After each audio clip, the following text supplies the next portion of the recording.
Today we're going to read Curious George Goes to a Chocolate Factory by Margret and H.A. Rays.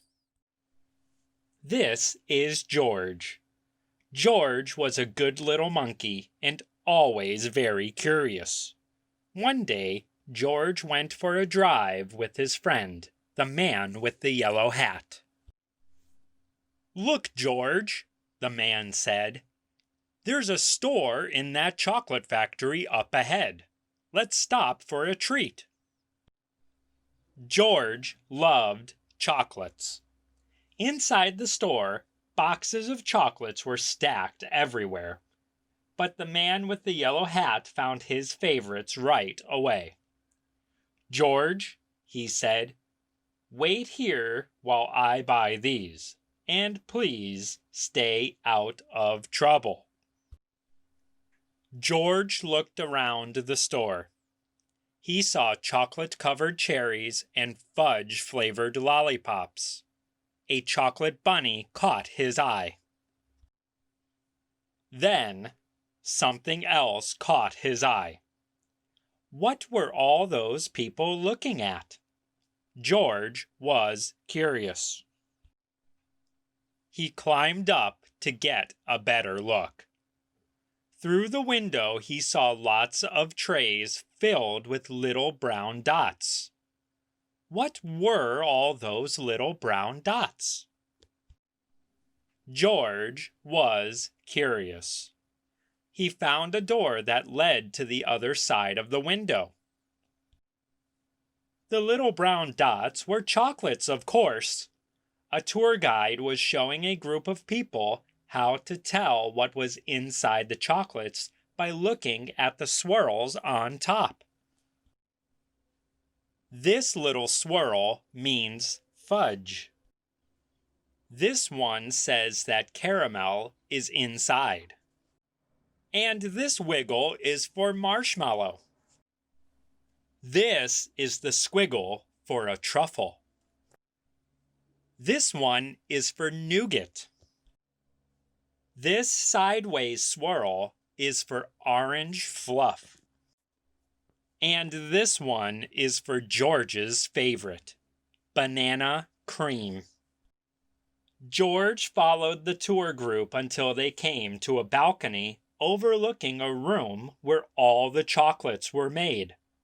Down below, busy workers picked the candies off the machines and put them into boxes.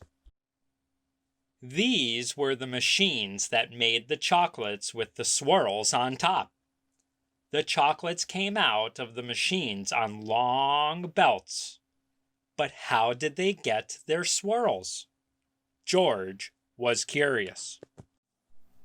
He climbed down from the balcony and up onto a machine.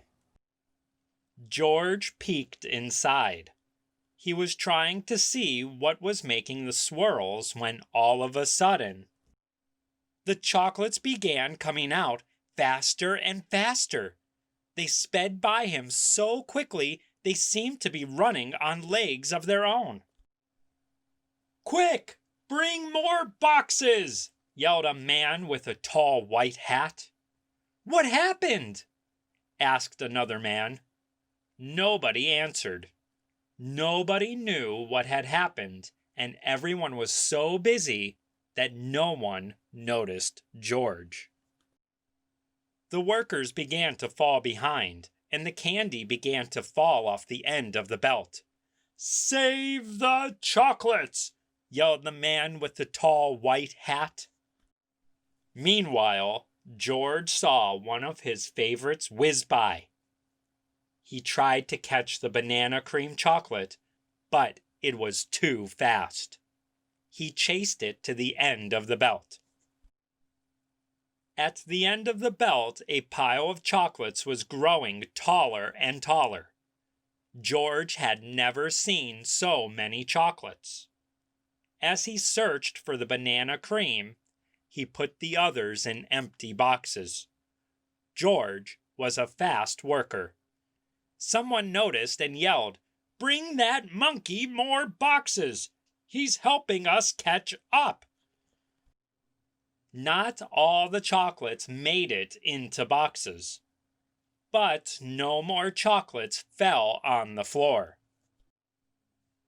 Just when George and the workers were all caught up, the tour guide ran in with the man with the yellow hat. "Get that monkey out of here!" she yelled. "He's ruining our chocolates!" "But this monkey saved the chocolates," explained the workers.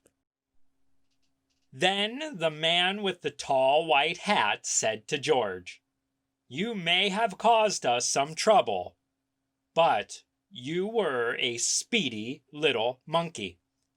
You deserve a big box of candy for all your help."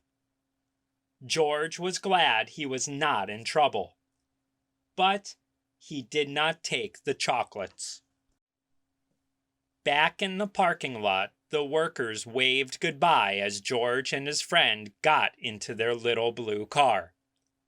"George, are you sure you don't want any chocolates before we leave?"